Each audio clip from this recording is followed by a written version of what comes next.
Good evening student, स्वागत है आपका आपके अपने यूट्यूब चैनल स्टडी विद सुमन स्वामी पर। सो स्टूडेंट, हमारा लास्ट रह गया था MDC student, BA first year MDC student, sociology student के लिए लास्ट यूनिट में हमारा टॉपिक था साइबर क्राइम। ये वाला हम कर रहे हैं और आज हमारा एमडीसी का सिलेबस भी खत्म होने वाला है।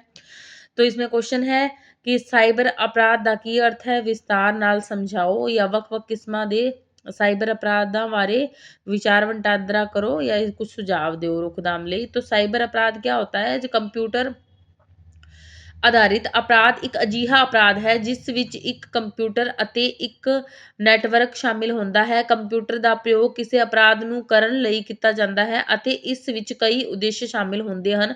ਸਾਈਬਰ ਅਪਰਾਧ ਨੂੰ ਇਸ ਤਰ੍ਹਾਂ ਪਰਿਭਾਸ਼ਿਤ ਕੀਤਾ ਜਾ ਸਕਦਾ ਹੈ ਕਿ ਅਜਿਹਾ ਅਪਰਾਧ ਜੋ ਕਿਸੇ ਅਪਰਾਧੀ ਉਦੇਸ਼ ਵਾਲੇ ਵਿਅਕਤੀ ਜਾਂ ਵਿਅਕਤੀਆਂ ਵੱਲੋਂ ਕਿਸੇ ਵਿਅਕਤੀ ਦੀ ਇੱਜ਼ਤ ਨੂੰ ਜਾਣ-ਬੁੱਝ ਕੇ ਨੁਕਸਾਨ ਪਹੁੰਚਾਉਣ ਦੇ ਲਈ ਕੀਤੇ ਜਾਂਦੇ ਹੋ ਤੇ ਜਿਸ ਵਿੱਚ ਦੂਰ ਸੰਚਾਰ ਤੇ ਨੈਟਵਰਕ ਦਾ ਪ੍ਰਯੋਗ ਕਰਕੇ ਪੀੜਿਤ ਵਿਅਕਤੀ ਨੂੰ ਮਾਨਸਿਕ ਅਤੇ ਆਰਥਿਕ ਨੁਕਸਾਨ ਪਹੁੰਚਾਇਆ ਜਾ ਸਕੇ। ਇਸ ਵਿੱਚ ਇੰਟਰਨੈਟ, ਚੈटिंग, ईमेल, मोबाइल फ़ोन आदि शामिल है। तो जितने भी ये इसके जो है नुकसान पहुंचाने के तरीके हैं वो सारा इंटरनेट और टेक्नोलॉजी से रिलेटेड होते हैं। साइबर अपराध ਕਿਸੇ ਵੀ ਵਿਅਕਤੀ ਜਾਂ ਦੇਸ਼ ਦੀ ਸੁਰੱਖਿਅਤ ਅਤੇ ਵਿੱਤੀ ਵਿਵਸਥਾ ਦੇ ਲਈ ਬਹੁਤ ਵੱਡਾ ਖਤਰਾ ਹਨ। ਇਸ ਪ੍ਰਕਾਰ ਦੇ ਅਪਰਾਧ ਨਾਲ ਆਲੇ ਦੁਆਲੇ ਦੇ ਕਈ ਮੁੱਦੇ ਬਹੁਤ ਮਹੱਤਵਪੂਰਨ ਬਣ ਜਾਂਦੇ ਹਨ। ਹੈਕਿੰਗ, ਕਾਪੀਰਾਈਟ ਦੀ ਉਲੰਘਣਾ, ਨਿਗਰਾਨੀ, ਬਾਲ ਪੋਰਨੋਗ੍ਰਾਫੀ ਆਦਿ ਇਸ ਵਿੱਚ ਮੁੱਖ ਰੂਪ ਨਾਲ ਸ਼ਾਮਿਲ ਹਨ ਤੇ ਸੰਵੇਦਨਸ਼ੀਲ ਜਾਣਕਾਰੀ ਦਾ ਖੁਲਾਸਾ ਹੋਣਾ ਸਾਈਬਰ ਅਪਰਾਧ ਨਾਲ ਸੰਬੰਧਿਤ ਇੱਕ ਮਹੱਤਵਪੂਰਨ ਵਿਸ਼ਾ ਹੈ। ਤੇ ਜੈਸਕਰ ਨੇ ਸਾਈਬਰ ਅਪਰਾਧ ਨੂੰ ਔਰਤਾਂ ਨਾਲ ਸੰਬੰਧਿਤ ਕੀਤਾ ਹੈ ਤੇ ਕਿਹਾ ਹੈ ਕਿ ਸਾਈਬਰ ਅਪਰਾਧ ਔਰਤਾਂ ਦੇ ਵਿਰੁੱਧ ਉਦੇਸ਼ਿਤ ਅਪਰਾਧ ਹੈ ਜਿਸ ਵਿੱਚ ਪੀੜਿਤ ਨੂੰ ਆਧੁਨਿਕ ਦੂਰਸੰਚਾਰ ਨੈਟਵਰਕ ਦੀ ਮਦਦ ਨਾਲ ਸਰੀਰਕ ਰੂਪ ਨਾਲ ਨੁਕਸਾਨ ਪਹੁੰਚਾਇਆ ਜਾਂਦਾ ਹੈ। ਅੰਤਰਰਾਸ਼ਟਰੀ ਸਰਕਾਰੀ ਅਤੇ ਗੈਰ ਸਰਕਾਰੀ ਪੱਧਰ ਉੱਤੇ ਸਾਈਬਰ ਅਪਰਾਧ ਵਿੱਚ ਜਾਸੂਸੀ, ਪੈਸੇ ਦੀ ਚੋਰੀ ਅਤੇ ਹੋਰ ਸੀਮਾ ਪਾਰ ਅਪਰਾਧ ਸ਼ਾਮਿਲ ਹਨ।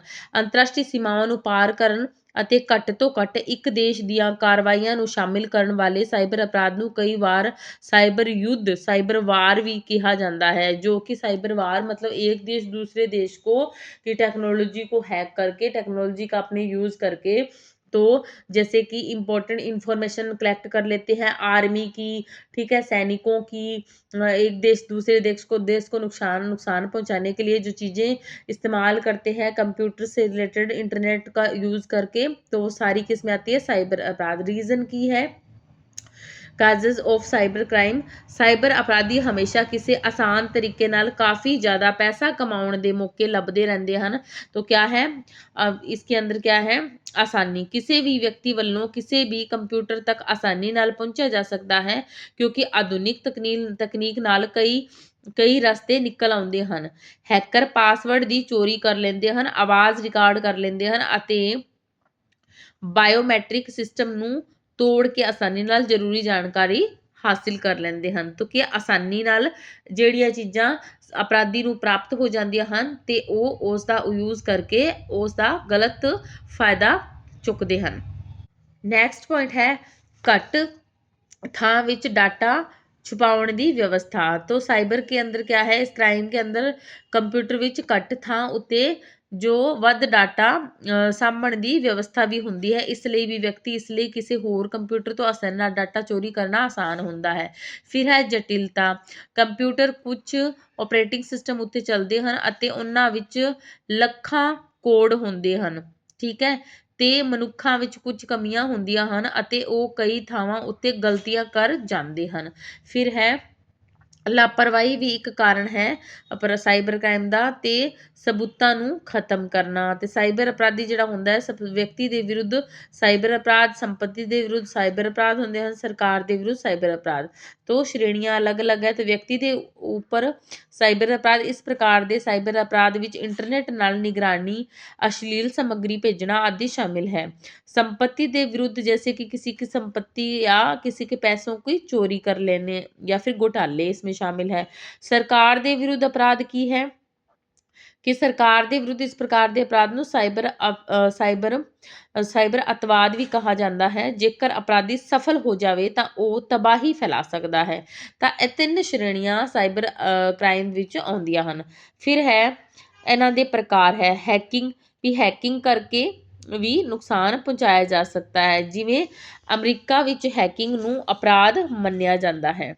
ਹੈਕਿੰਗ ਇੱਕ ਸਾਈਬਰ ਕ੍ਰਾਈਮ ਦਾ ਵੱਡਾ ਪ੍ਰਕਾਰ ਹੈ। ਫਿਰ ਦੇਖੋ ਸੈਕਿੰਡ ਪੁਆਇੰਟ ਹੈ ਚੋਰੀ। ਸਾਈਬਰ ਇਸ ਪ੍ਰਕਾਰ ਦਾ ਸਾਈਬਰ ਅਪਰਾਧ ਉੱਤੇ ਉਸ ਸਮੇਂ ਹੁੰਦਾ ਹੈ ਜਦੋਂ ਕੋਈ ਵਿਅਕਤੀ ਕਿਸੇ ਵੀ ਕਾਪੀਰਾਈਟ ਦੀ ਉਲੰਘਣਾ ਕਰਦਾ ਹੈ ਅਤੇ ਗਾਣੇ, ਫਿਲਮਾਂ, ਗੇਮਾਂ ਅਤੇ ਕੁਝ ਸੌਫਟਵੇਅਰ ਡਾਊਨਲੋਡ ਕਰ ਲੈਂਦਾ ਹੈ। ਇੰਟਰਨੈਟ ਉੱਤੇ ਬਹੁਤ ਸਾਰੀਆਂ ਵੈਬਸਾਈਟਾਂ ਮਿਲ ਜਾਣਗੀਆਂ ਜਿਹੜੀਆਂ ਸੌਫਟਵੇਅਰ ਦੇ ਕਾਪੀਰਾਈਟ ਨੂੰ ਵਧਾਵਾ ਦਿੰਦੀਆਂ ਹਨ। ਫਿਰ ਹੈ ਸਾਈਬਰ ਨਿਗਰਾਨੀ, ਵੀ ਪੀੜਿਤ ਵਿਅਕਤੀ ਨੂੰ ਕਈ ਪ੍ਰਕਾਰ ਦੇ ਮੈਸੇਜ ईमेल राही भेजे जाते हैं आम तौर उत्ते, जैसे कि आजकल भी क्या है कि बहुत सारा जो आपके फ़ोन पर आप लोगों ने सुना होगा कि बहुत सारे कॉल हैं, मुझे भी आ जाते हैं कॉल कि आपको जो है वर्क फ्रॉम होम जो है आपको प्रोवाइड करवाया जाएगा। फिर वो आप यस करते हो तो व्हाट्सएप पे आपको डिटेल्स आपको कहते हैं कि आप फॉर्म फिल कर दो, बट आप कॉल आते ही सीधा उनको जवाब दो कि आई एम नॉट इंटरेस्टेड, ठीक है, तब वो आपका फ़ोन काट देते हैं। तो आप ये देखो उनको आपके कॉन्टैक्ट्स नंबर आसानी से मिल जाते हैं, फिर आपको वो आपसे फॉर्म भरवाते हैं, फिर आपसे मिलते हैं, है ना। तो हम क्या करते हैं, कम वक्त के अंदर ज़्यादा पैसे कमाने की हर किसी को इच्छा होती है, इसी तरह से ज़्यादा पैसे के चक्कर में बहुत सारा जो है नुकसान हो जाता है। फिर है पछाण दी चोरी, जैसे आइडेंटिटी को चोरी कर लेना या फिर दोषपूर्ण सॉफ्टवेयर के कारण भी है होते हैं। बच्चों नाल संबंधित अपराध भी होते हैं या फिर सॉफ्टवेयर दी चोरी भी कर ली जाती है। फिर रोकथाम किवें आपां कर सकते हाँ, रोकथाम है जी कंप्यूटर प्रयोग करन वालियां फायरवाल ਦਾ ਪ੍ਰਯੋਗ ਕਰਨਾ ਚਾਹੀਦਾ ਹੈ ਤਾਂ ਕਿ ਕੰਪਿਊਟਰ ਨੂੰ ਹੈਕਰ ਤੋਂ ਬਚਾਇਆ ਜਾ ਸਕੇ, ਠੀਕ ਹੈ। ਫਿਰ ਸੈਕਿੰਡ ਹੈ ਐਂਟੀਵਾਇਰਸ ਸੌਫਟਵੇਅਰ ਨੂੰ ਕੰਪਿਊਟਰ ਵਿੱਚ ਨਾਲ ਦੀ ਨਾਲ ਲਾ ਦੇਣਾ ਚਾਹੀਦਾ ਹੈ। ਨੈਕਸਟ ਹੈ ਬਹੁਤ ਸਾਰੇ ਵਿਸ਼ੇਸ਼ज्ञ ਸਲਾਹ ਦਿੰਦੇ ਹਨ ਕਿ ਸਿਰਫ ਸੁਰੱਖਿਅਤ ਵੈਬਸਾਈਟ ਤੋਂ ਹੀ ਖਰੀਦਾਰੀ ਕਰਨੀ ਚਾਹੀਦੀ ਹੈ। ਜੇਕਰ ਕਿਸੇ ਵੀ ਵੈਬਸਾਈਟ ਉੱਤੇ ਸ਼ੱਕ ਹੋਵੇ ਤਾਂ ਤੁਰੰਤ ਆਪਣੇ ਕ੍ਰੈਡਿਟ ਜਾਂ ਡੈਬਿਟ ਕਾਰਡ ਦੀ ਜਾਣਕਾਰੀ ਉੱਥੇ ਨਹੀਂ ਦੇਣੀ ਚਾਹੀਦੀ ਹੈ। ਕੰਪਿਊਟਰ ਪ੍ਰਯੋਗ ਕਰਨ ਵਾਲੇ ਵਿਅਕਤੀ ਨੂੰ ਅਜਿਹਾ ਸੁਰੱਖਿਅਤ ਪਾਸਵਰਡ ਰੱਖਣਾ ਚਾਹੀਦਾ ਹੈ। ਫਿਰ ਬੱਚਿਆਂ ਦਾ ਵੀ ਧਿਆਨ ਰੱਖਣਾ ਚਾਹੀਦਾ ਹੈ, ਇੰਟਰਨੈਟ ਦਾ ਪ੍ਰਯੋਗ ਕਿਸ ਤਰ੍ਹਾਂ ਕਰ ਰਹੇ ਹਨ। ਫੇਸਬੁੱਕ, ਯੂਟਿਊਬ ਵਰਗੀਆਂ ਸੋਸ਼ਲ ਸਾਈਟ ਦਾ ਪ੍ਰਯੋਗ ਇਕੱਲੇ ਵਿੱਚ ਕਰਨਾ ਚਾਹੀਦਾ ਹੈ। ਇਹਨਾਂ ਦੀ ਸੁਰੱਖਿਆ ਪ੍ਰਣਾਲੀ ਵੀ ਦੇਖਣੀ ਚਾਹੀਦੀ ਹੈ। ਆਪਣੇ ਮੋਬਾਈਲ ਵਿੱਚ ਸੁਰੱਖਿਆ ਪਾਸਵਰਡ ਲਗਾਉਣਾ ਚਾਹੀਦਾ ਹੈ। ਕੰਪਿਊਟਰ ਵਿੱਚ ਆਪਣੀਆਂ ਫਾਈਲਾਂ ਨੂੰ ਅੱਡ-ਅੱਡ ਥਾਵਾਂ ਉੱਤੇ ਰੱਖਣਾ ਚਾਹੀਦਾ ਹੈ ਤਾਂ ਕਿ ਆਸਾਨੀ ਨਾਲ ਉਹਨਾਂ ਦੀ ਚੋਰੀ ਨਾ ਹੋ ਸਕੇ। ਫਿਰ ਹੈ ਸਾਰਵਜਨਿਕ ਥਾਵਾਂ ਉੱਤੇ ਲੱਗੇ ਇੰਟਰਨੈਟ ਯਾਨੀ ਕਿ ਵਾਈਫਾਈ ਦਾ ਪ੍ਰਯੋਗ ਨਹੀਂ ਕਰਨਾ ਚਾਹੀਦਾ ਹੈ। ਇਹਨਾਂ ਉੱਤੇ ਕੋਈ ਸੁਰੱਖਿਆ ਨਹੀਂ ਹੁੰਦੀ। ਭਾਰਤ ਸਰਕਾਰ ਨੇ ਸਾਈਬਰ ਅਪਰਾਧਾਂ ਨੂੰ ਰੋਕਣ ਦੇ ਲਈ ਸੰਨ 2000 ਵਿੱਚ ਦ ਇਨਫੋਰਮੇਸ਼ਨ ਟੈਕਨੋਲੋਜੀ ਐਕਟ 2000 ਪਾਸ ਕੀਤਾ ਸੀ। ਇਸ ਕਾਨੂੰਨ ਵਿੱਚ 2008 ਵਿੱਚ बदलाव किए गए ताकि देश ਵਿੱਚ साइबर अपराध रोके जा सकन।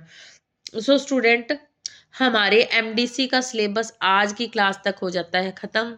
अब हम नेक्स्ट क्लास में करने वाले हैं BA फर्स्ट ईयर, जो मेजर सब्जेक्ट जिन स्टूडेंट ने रखा है हमने उसमें से यूनिट फोर्थ